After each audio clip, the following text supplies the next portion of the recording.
So before we do anything, we have to set up our dimensions for our shirt. And there are two different dimensions that I use on a daily basis for when I start designing a shirt. You have a more more horizontal rectangular shirt design, or you can do a vertical design. And you have to be able to design for both because you're going to have two different audiences. One that just wants something simple along their chest, and one that wants a big graphic that just eats up their entire upper torso. And these are just the dimensions to start with for a basic shirt design that is within your means, because I don't think you're coming here to learn how to design ridiculous over-the-shoulder back prints and Ed Hardy graphics. So we're sticking with just the simple front graphic t-shirts. So taking my sketch that I made, it's this magician holding a crystal ball, but his turban is a cupcake. And I have the angled type that is prevalent in all those posters. And I took some sampling from the posters, but I tried to find little ways to make the type my own, whether it be just the way that the C and the A connect, or this little leg on the Y, but it captures the essence of it all, but it's not directly lifted. And that is an important part to consider, because you don't want to directly just make a magician poster per se for this one, but you want to make it work for a t-shirt and work in your style. So from here, now that I have my sketch, I would normally just start to vectorize it, taking out the trusty pen tool, and you can really start anywhere. For now, I'm going to start with the guy's face and the cupcake. So I've made my lines, and that's going to be my guide point for my pen tool, making it a thicker stroke. And that's the thing too, is I don't really know what color my t-shirt is going to be yet. I know it's going to be on a darker color, so because all these magicians are mysterious, you want to kind of keep that vibe. So color is very important when considering your design. So it's just a matter of filling in the lines that you've already laid out.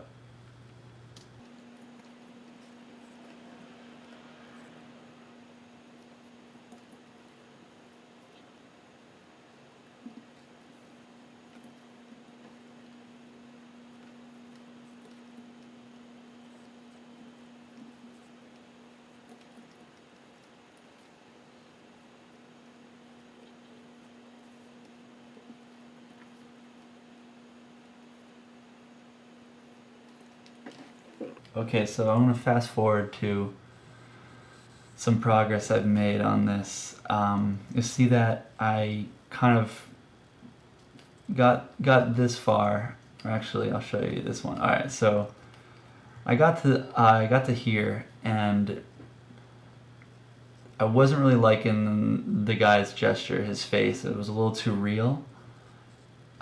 And you don't really want to wear like a realistic looking face on a t-shirt. Like, no one really wants a man's head unless it's someone that, like, it's funny or it's a celebrity or something. So I kind of redid it, just his head, and sort of gave him more cartoony, kind of fat, almost like a pizza owner face, pizza shop owner. And so I still have my black lines, like right here.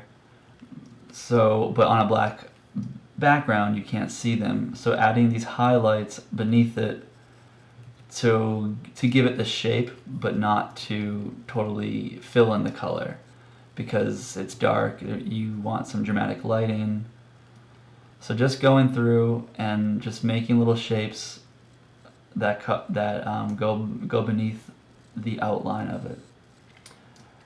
And you can use reference. You can take a shot of you, in photo booth. Those are things that I do all the time to get reference imagery for how light falls on certain subjects. It's a very invaluable tool. So, where am I now? So you can fast forward to where I started to get at was so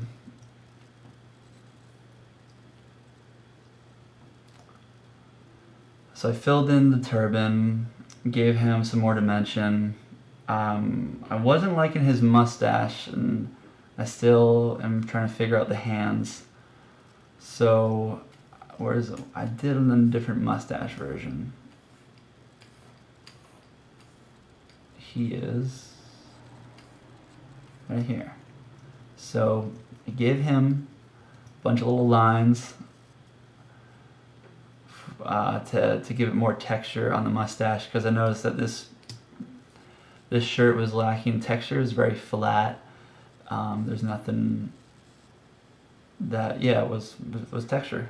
So giving that mustache texture kind of gives it a more realistic but yet still cartoon feeling to it. And the hands I did in a photo booth, just held something and took a picture and traced it, making sure that sticking true to the lighting and that it's still bold. If I didn't have this black outline around it, it looked kind of weird against the green on green, and everything else is black outline. So that's why you'll see it right there. One thing I'm doing with this to give it another, I guess, a little more interest, is this gradient right here. And this gradient is kind of like, it's nothing really, but because you have the lightning bolts, so it's not really like part of the action involved, but it's more so of a directing tool that is taking it from the guy's eyes and beaming it to your attention to the crystal ball. And also it changes up the feeling of the shirt, where everything's flat colored, and now you have this gradient. And that's very simple. Any printer doing these should be able to handle that. And I don't really do anything special when sending these files off to the printers, because I just have a simple gradient in Illustrator, and they're usually pretty good at figuring out and doing the halftones.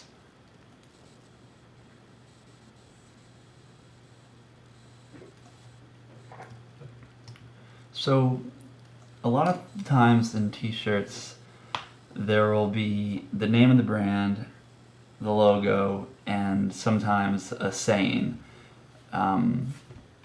And that's usually the toughest part, is trying to come up with an original saying that ties in with the shirt, or something that doesn't sound too cheesy or corny, but it all depends on the brand that you're designing for. And I know that with Johnny Cupcakes, it's all kind of very food related, but it's never like about food. That's the whole thing with the brand.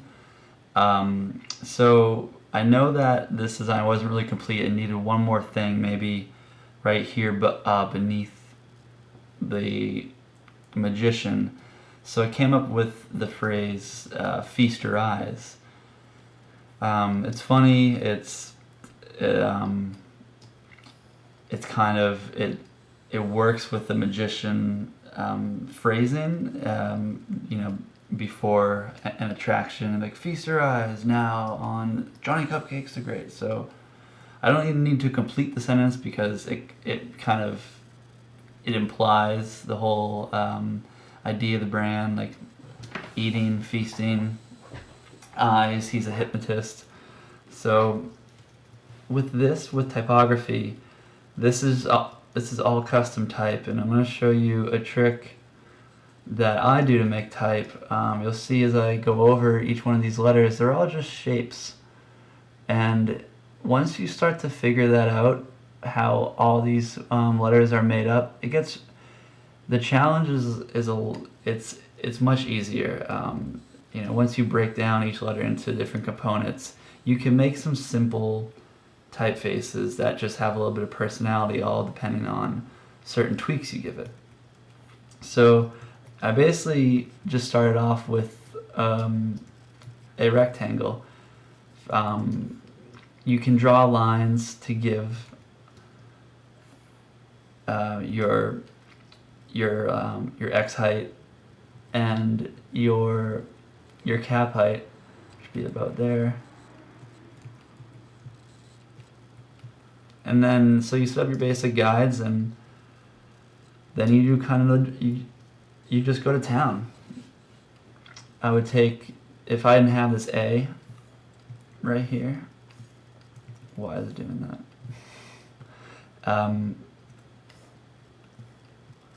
I would just set up my rectangle that I'm going to use as my dimension for my sans serif, and just kind of flip it, rotate it,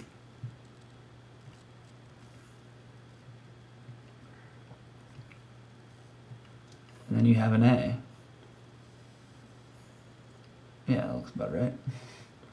And you can move them apart a little bit to give a little more breathing room in the counter space. That's probably better because this space will line up nicely with the top of the E. It's all about relations of letters, and that is the most important part, how each letter relates to another. Like, why does this S angle slightly? Because it works with the angle of the A. Same thing with this E. It locks it up better, and it makes it a little more custom. People will notice that. So same thing with the T. And then I started to, instead of going flat at the top and just taking my rectangle, I angled it a bit to kind of give it some dimension, and I liked that. And so I started playing around with the other letters, taking this U and giving it that chopped bottom and working it with the R. And this is just a sans serif type, meaning that it doesn't have any what they call legs or feet next to the type. And if I wanted to easily give it like a different feel, now I know the rules I set for myself were to do like very sans serif all caps type. But this is just to show you if you wanted to do anything that was a little bit more ornate or of a different era. And that's just simply giving it some personality on the edges and where the type ends in a way.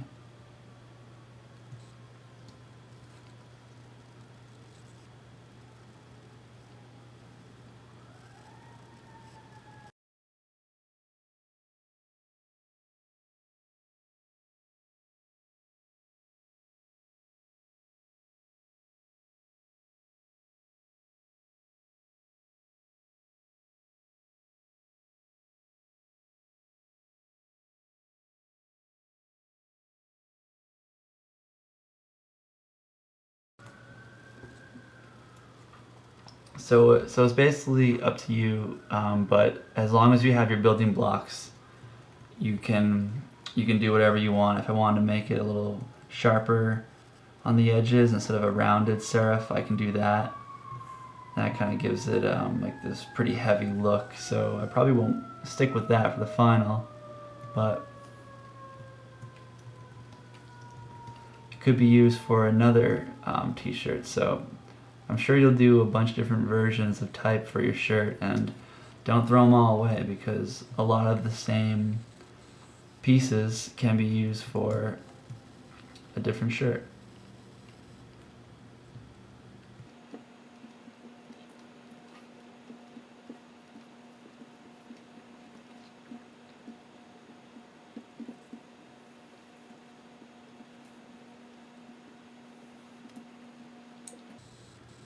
And you might not even need to do typography or custom type for your shirt.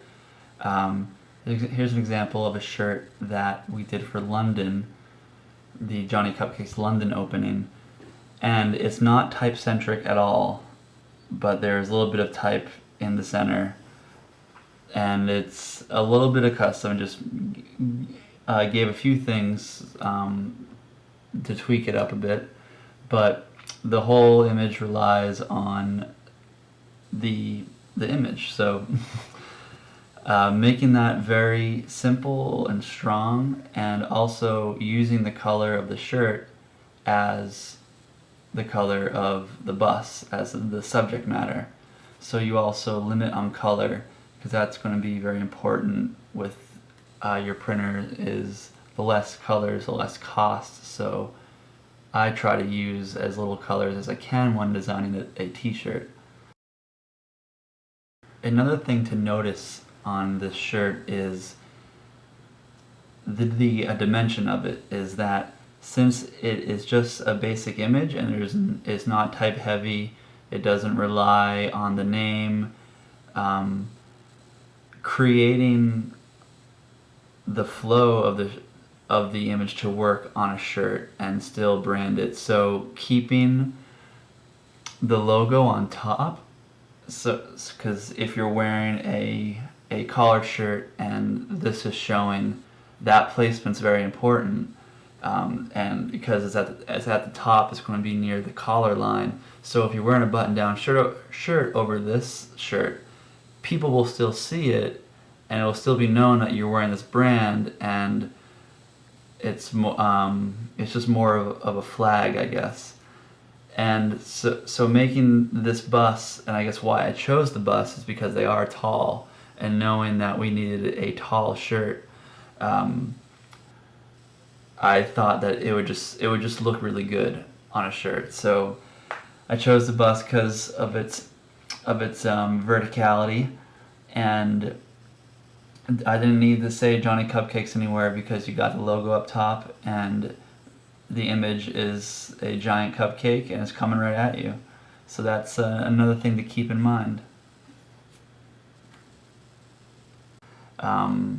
Another t-shirt that is heavy on type and illustration was this Martha's Vineyard, a design we did.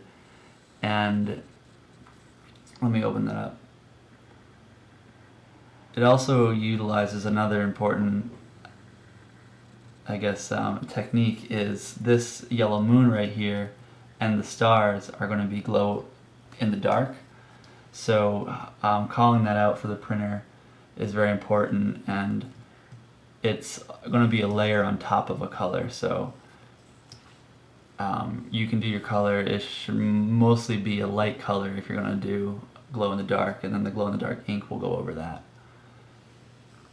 But this one, if I made some custom type, and this is just a font, the Martha's Vineyard down below, but if I didn't have this black line in it, this inline, it'd be very strong, and the rest of the typography is strong, but it's thin. It's broken up by black. So if Martha's Vineyard was just white, you could easily read it, and it would kind of stand out. So to kind of make it more cohesive, I had that inline to break up that white space a bit more, so it's a little easier on your eyes. Also, a thing to notice with this is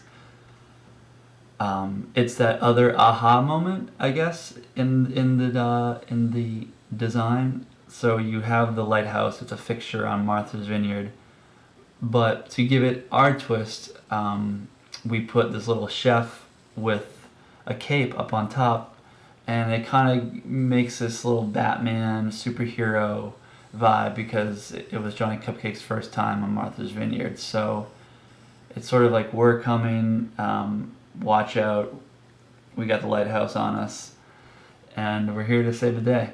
So that that little icon on top is going to separate this from other shirts on Martha's Vineyard.